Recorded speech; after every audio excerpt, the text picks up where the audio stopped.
Sabilul Ilmi, meretas jalan ilmu, meniti jejak ulama. Orang-orang yang takut kepada Allah itu hanya para ulama. Adapun para ulama ataupun selain para ulama atau selain orang-orang berilmu, maka ya, mereka tidak akan takut kepada Allah Subhanahu wa taala. Jadi akan mengantarkan kita, ya, menjadikan kita takut kepada Allah Subhanahu wa taala itu adalah ilmu.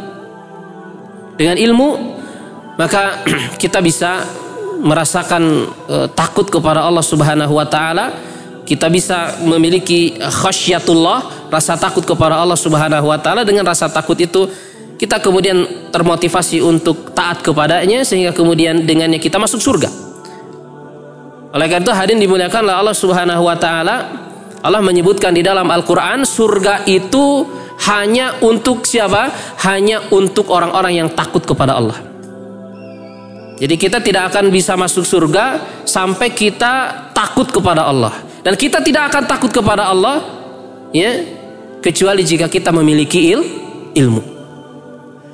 Jazaohum inda rabbihim jannatu adnin tajri min tahtihal anhar khalidina fiha abada radhiyallahu anhum wa radu anhu. Pahala mereka, balasan mereka itu adalah surga Aden yang mengalir di bawahnya sungai-sungai. Yang mengalir di bawahnya sungai-sungai. Mereka kekal di dalamnya. Mereka kekal di dalamnya. Di dalam surga itu mereka kekal. Kekal maksudnya adalah bahwa mereka tidak akan mati dan juga mereka tidak akan keluar dari surga. Itu makna kekal. Tidak mati dan mereka tidak akan keluar dari surga tersebut. Nah, radhiyallahu anhum wa radu anhu. Allah ridho kepada mereka dan mereka pun ridho kepada Allah. Nah, kemudian Allah menutup ayat ini dengan firman-Nya, dzalika liman khasyiya rabbah. Itu semua bagi siapa? Bagi orang yang takut kepada Rabb-Nya. Bagi orang yang takut kepada Allah Subhanahu wa taala. Jadi surga Aden yang mengalir di bawahnya sungai-sungai, yang penghuninya kekal di dalamnya, yang diridhoi oleh Allah Subhanahu wa taala dan mereka pun ridho kepada Allah, itu semua bagi orang-orang yang takut kepada Allah.